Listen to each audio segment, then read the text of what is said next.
Tired of using the same mode and seeing the same mode Pokemon time and time again in your ranked battles, and you want some good suggestions of different types of Mons or Mons that you're just not used to seeing that are cool and that you might like and don't see the potential? Well, I'm here for that. We're going to talk about some 10 Mons that I think are really underrated and are definitely very viable in today's meta. They're not by any means god tier or just elite type Mons, but they could definitely function and help your team out. Okay, so let's get to the first one. The first Pokemon we're going to be talking about is Toxicroak. Now, what's cool about Toxicroak is he has a lot of things that he can do, a lot of little niches he can fill within the team. So first of all, it's a pretty good special attacker. You can run that, but it's not usually the best set. Where it shines is the ability to support and also deal physical damage really well. So this spread that I have right here is probably like what you're most likely going to run. Jolly Nature, Max Attack, Max Speed. It runs really well with Focus Sash. It works with other defensive berries. Also, the amount of interesting moves it gets and the unique typing that it has that only Sneasel shares with it in game is pretty awesome. So it gets triple priority with Fake Out, Bullet Punch, Vacuum Wave, and you also have Sucker Punch. You can count that in also. Gets Close Combat, which is just really good in the meta right now. It gets Upper Hand, which it can counter a lot of other prios. It gets Quick Guard. You can go the more supportive route with Icy Wind, Coaching. You can use things like Knockoff, Taunt, and it's just really fun because there's something you could probably fill the niche with. It's really good with those rain teams where you can just slap it on there and it's gonna be your dedicated fairy answer. You can even like choice scarf it, go like poison, jab, or gunk shot and just OHKO those fairies, which is really good. It works really well inside of Tailwind.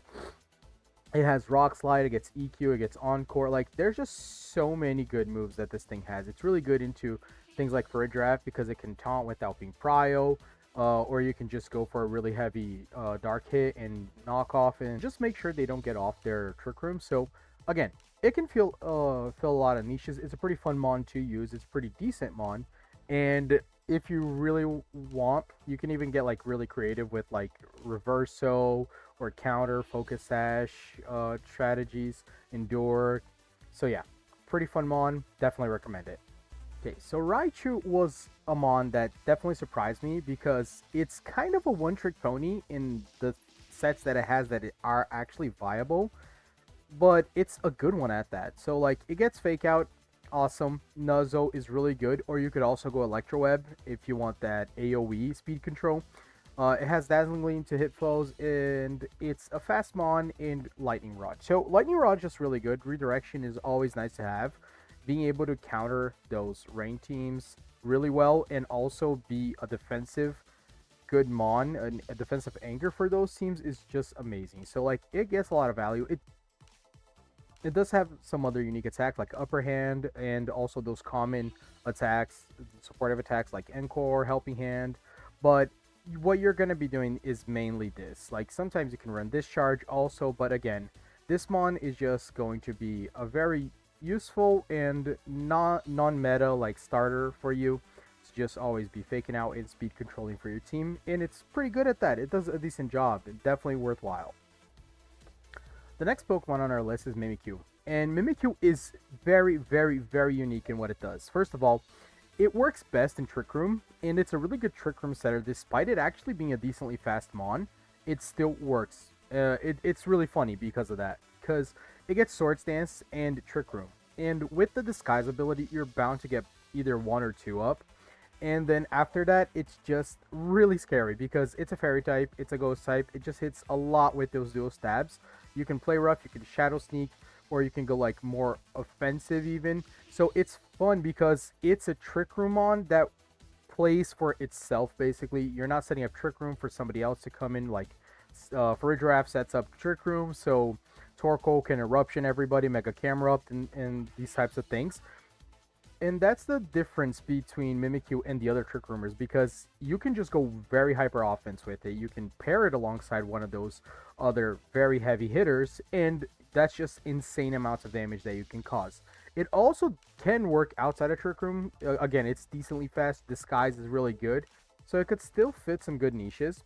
But the main thing that this thing does is just really be amazing in Trick Room. So if you're looking for like a new type of Trick Room team or have that member that's a bit more offensive, this is your guy. This is your guy for sure. Can't be faked out. You know, it's just really, really fun. Really good mod to use. So let's talk about my guilty pleasure. So Umbreon. Of course Umbreon's going to be on this list. You'd think I wouldn't find a way to make Umbreon kind of decent, you know? Of course I would. So Umbreon's my favorite mon, and it's actually not as horrible as it might seem at first glance. So why is Umbreon good? First of all, it's dark type, so it can't have prankster mons just doing shenanigans with it. Gets inner focus, so cannot be flinched, which is always nice. And it's very, very bulky. Like this mon can take hits so well, and you can just slap on a citrus berry, cobra berry, Rosalie berry, Chopo berry, and it will just do fine. Even leftovers works on it. So what does Umbreon have that can actually be good? So it's a very nice support. It gets Screech, it gets Helping Hand, it gets Snarl. So it's that mon that just wants to keep debuffing the enemy non-stop, and it's actually pretty good at that because it's very, very, very tanky. It can take hits, and it's a mon that if you do not like invest the time into actually taking it down, it's just gonna keep nerfing your team over and over again, and it's annoying. You can go toxic, you can go stall tactics. This Pokemon does have actually like a lot of really niche things that it can do, and it's kind of the opposite of Mimikyu. Umbreon can function within a Trick Room team, but it's completely supportive. Like it will just be extremely, extremely, extremely supportive. You also could get tricky with it and go with curse sets, set up, and actually try to get Umbreon rolling with something. And it's a mon that also works really well in singles, so it's kind of like a double investment. If you go into that, you can build it for both ways. So it's not a bad mon. It's nothing absurdly incredible, but it can also do a good job and handle some offensive pressure from the meta picks and works really well alongside Trick Room. So definitely, you could definitely give this one a spin. We're going to be talking about Poor Man's Sneasler right now. So, Weavile. Weavile's kind of funny because it's a very niche Sneasler, basically. And why is it interesting? Because, well, it gets kind of the same things, and it's good for the same reason that Sneasler is good. But because it's an ice type and not a fighting type, it's just a bit more specific in where you're going to be using it and where you're going to need it. So it does get that 125 base speed prio fake out, which is nice. And it gets triple axle, so it can be a nightmare for dragons to handle. It gets knockoff, and it gets cycle cut. So why is cycle cut interesting? Because this can actually be a way for you to take down other Sneaslers, because you can definitely run some things with that. And it gets pressure plus pickpocket. And why am I mentioning pickpocket? Because you can go like focus sash route, and they knock you down your sash, you proc your sash, because it's very easy to knock this Pokemon, it's very frail, and then you hit them with something, and all of a sudden you steal their item, and that's always good. Pokemon without its item is definitely losing a lot, and it can even be a bit more supportive. Icy Wind and Helping Hand, I use this with Jolteon set for critting. It's pretty funny, not the best thing in the world, but again, in very specific teams, it can actually function. And it can handle a lot of the scary threats that are in the meta. So Aerodactyl has to fear this thing because you will be getting through that focus sash. Plus you get the fake out onto it. If you put it and pair it alongside another fake outer that's faster even, that means that they have to protect first turn, otherwise they're just going to get obliterated.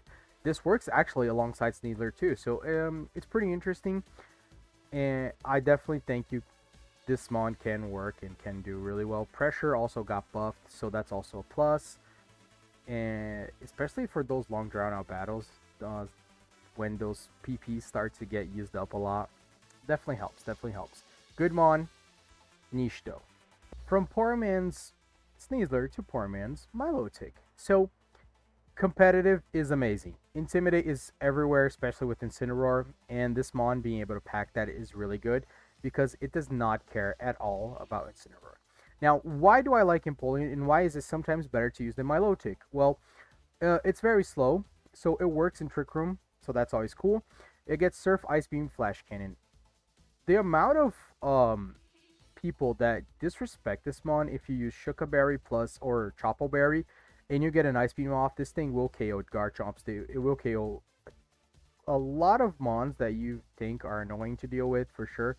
Flash Cannon is always good for the fairies, and in a fairy centric meta game that we have with Mega Floette being absolutely dominant, this mon can do really a good job with it. It's very bulky, so it can take hits easily, and if you get that competitive boost, it will just win you a game easily, easily, easily. Especially if you put it in Trick Room. I use it on a Trick Room rain team, and it did so well for me. It's actually insane. It's kind of high risk, high reward, and people will see these competitive mods and they're starting to understand that, oh wow, they're just gonna throw it out because they expect me to lead Incineroar. So you gotta be wary of that. But again, if you can get that competitive proc off, this thing would just carry you that game, and it's worthwhile. Like, again, high risk, high reward for sure.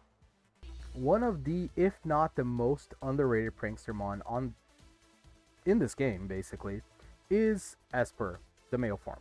Prankster, amazing, really good. Everybody knows that. So what are the cool things that this mon can do with it? First of all, it's fast decently, so it doesn't rely on that prankster for absolutely everything. So it still has enough speed for it to attack and do damage. It's got enough special attack to do that also, and it does get some decent bulk.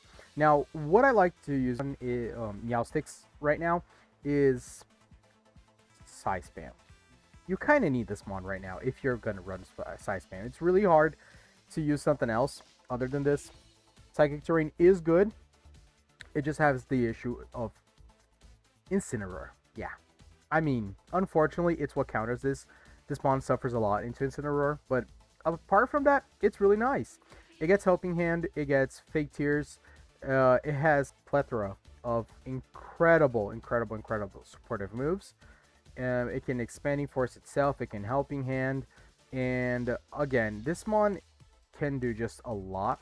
A few things that I do love on it, aside from like the incredible psychic move pool that it gets, is the Imprison tactics, where you can run Trick Room and put Imprison on this mon, and you're gonna completely shut down those Trick Roomers. So if your team has a really hard time into Trick Room, this is definitely a mon that could be helpful for you. It gets Skill Swap, so if you have another mon that you really want to get Prankster, that's also pretty fun. You can trick your Choice Scarf into something, Reflect Light Scream, you know, it just has a lot of really good things that it can do. Again, I just think it's really good if you're going to run a Psy Spam team. It really enables, like, Mega Gardevoir just does so much damage. Mega Alakazam becomes an immense threat with this thing. Even Mega Delphox works. I didn't use Helping Hand before. I actually used Gravity to get Mega Delphox in, and it was really fun. It definitely works, and I was doing this in Ranked Master Elo, so like this definitely helps. Just make sure that its function in the team is very specific, and make that set for it, because it can probably fill a niche that you need. Who would have thought that at this day and age, I'd be talking about Lucario in VGC? And I am. Why? Lucario has so much potential. It's insane.